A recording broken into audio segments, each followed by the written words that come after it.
In the intricate dance of commerce, the contractual agreements between customers and suppliers are the rhythm that guides the steps of both parties. These contracts, the tangible embodiments of trust and agreement, come in various forms, each suited to different scenarios and needs. Fixed-price contracts, for instance, are like a set menu in a restaurant. The price is agreed upon upfront, offering certainty and predictability. These are preferred when the scope and specifications of the goods or services are clear and unlikely to change. On the other hand, cost-plus contracts are more like a buffet with an added service fee. The customer agrees to cover the actual costs plus an additional fee or profit. This type of contract is often used when the project scope is not entirely clear, allowing for flexibility in costs but also requiring robust mechanisms to monitor and control expenses.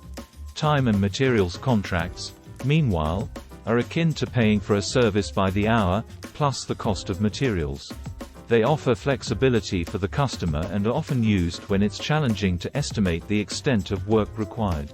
However, they also require careful monitoring to ensure that costs don't spiral out of control.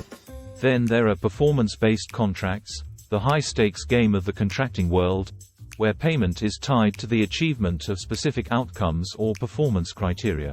These contracts incentivize the supplier to focus on results but require clear, measurable performance indicators to be successful.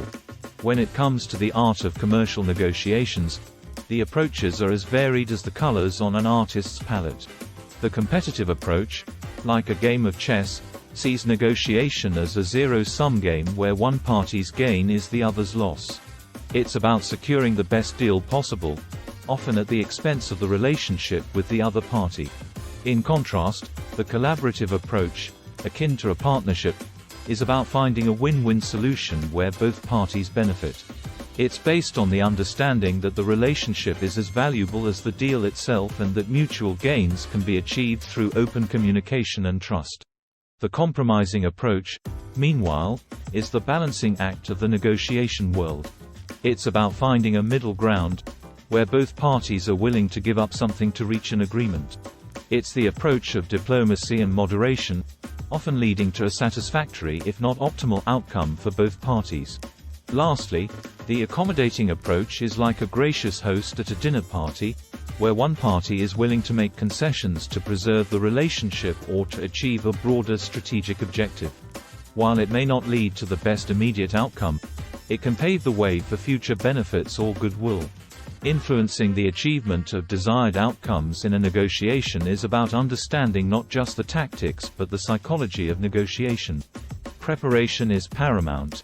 It's about knowing your position, understanding the other party's needs and constraints, and having a clear strategy. It's also about setting the right tone from the start, establishing rapport, demonstrating professionalism, and creating a positive, constructive atmosphere. Active listening is a powerful tool, allowing you to understand the other party's perspective and adapt your approach accordingly. It's not just about what is said, but how it's said, the tone, the body language, and the unspoken signals.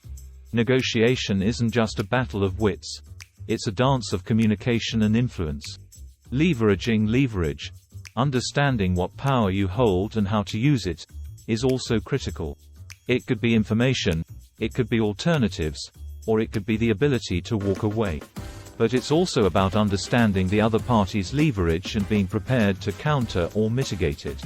In essence, the world of contractual agreements and commercial negotiations is a complex tapestry of legal frameworks, strategic interactions, and human psychology. Whether it's choosing the right type of contract, adopting the most effective negotiation approach, or employing the right methods to influence outcomes, success lies in understanding the nuances, preparing meticulously, and executing with finesse. It's about blending the art of communication with the science of strategy, ensuring that the final agreement is not just a contract, but a cornerstone of a mutually beneficial, enduring relationship.